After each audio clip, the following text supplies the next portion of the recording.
बिस्मिल्लाहिर्रहमानिर्रहीम। सही बुहारी हदीस नंबर 475।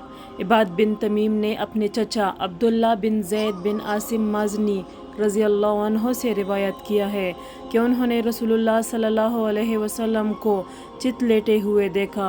आप अपना एक पाँव दूसरे पर रखे हुए थे।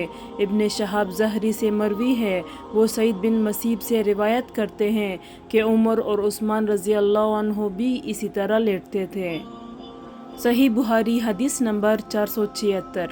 उर्वा बिन ज़ुबैर ने ख़बर दी कि नबी सल्लल्लाहु अलैहि वसल्लम की ज़ौजे मतहरा उम्मुल मुमिनीन हज़रत आयशा रज़ी अल्लाह अन्हा ने बतलाया कि मैंने जब से होश संभाला तो अपने माँ बाप को मुसलमान ही पाया, और हम पर कोई दिन ऐसा नहीं गुज़रा जिसमें रसूलुल्लाह सल्लल्लाहु अलैहि वसल्लम सुबह और शाम दिन के दोनों वक़्त हमारे घर तशरीफ़ ना लाए हों।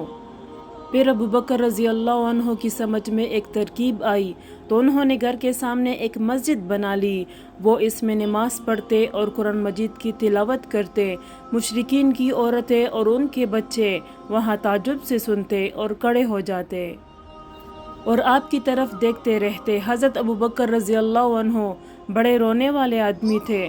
जब कुरान करीम पढ़ते तो आंसुओं पर काबू ना रहता। कुरैश के मुशरिक सरदार इस सूरत हाल से घबरा गए।